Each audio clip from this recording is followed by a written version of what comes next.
आज कहानी में है अल्लामा दिलवार हुसैन सईदी। वो दिलवार सईदी जो अपने जीवन की 13 साल बांग्लादेश की जेल में बिताया है। वो दिलवार सईदी जो एक बार आम चुनाव जीतने के बाद दूसरी बार बांग्लादेश के लोगों ने उन्हें राष्ट्रीय संसद की सदस्य में देखना चाहा। वो दिलवार सईदी जिनके ऊपर 20 से भी ज़्यादा केस दर्ज हुआ था और उनमें से बहुत सारे इंटरनेशनल केस भी थे। अल्लामा दिलवार हुसैन सईदी की जन्म 2 फरवरी 1940 में पिरजपुर डिस्ट्रिक्ट में हुआ था, जो कभी भारत में हुआ करता था।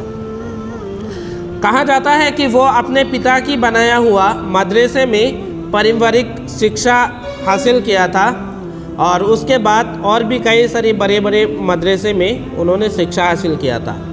उसके बाद वो अपने ही गांव में छोटे मोटे बिजनेस करते थे और उनको इस्लामिक आलिम या मौलाना के तौर पर जाना जाता था।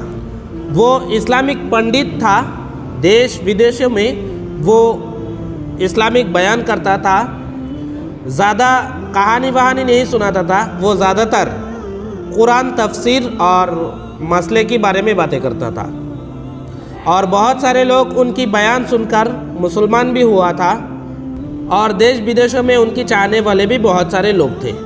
4-5 भाषा वो जानते थे, बांग्ला, उर्दू, अरबिक, पंजाबी, इंग्लिश और फ़ारसी भी। उनकी 4 बेटे थे।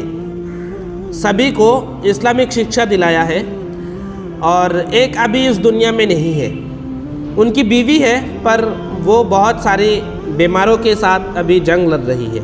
और उनकी एक सईदी फाउंडेशन भी है जिससे वो लोगों को मदद वगैरह करते थे और आगे भी करेगा। उनकी अभी भी 3 बेटे हैं। वो 1996 में राजनीति में आते हैं। 10 साल तक राजनीति में काम करते हैं।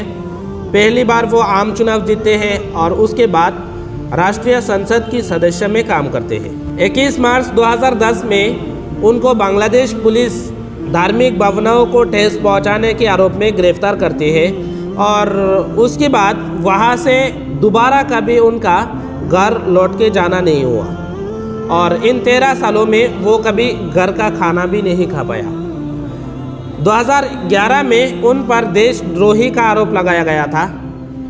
1971 में हुए बांग्लादेश की आज़ादी के समय बलात्कार, लूटपाट, पाकिस्तान की जासूसी और हिंदुओं को ज़ोर ज़बरदस्ती मुस्लिम धर्म में कन्वर्ट करने का आरोप लगाया गया था और ऐसे ही 20 केस दर्ज हुए थे।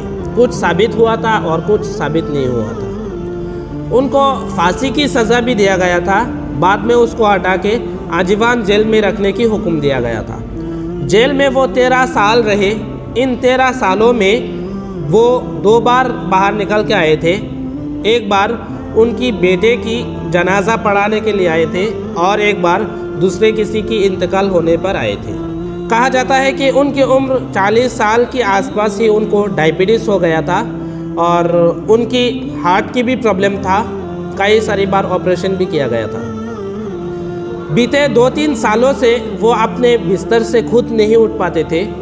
जेल में जो लोग रहते हैं उनमें से कई सारे लोग उनके पास आते थे, दुआ मांगते थे और उनमें से एक आदमी उनको हर दिन बिस्तर से उठाता था, मतलब थोड़ी बहुत खिदमत कर देता था।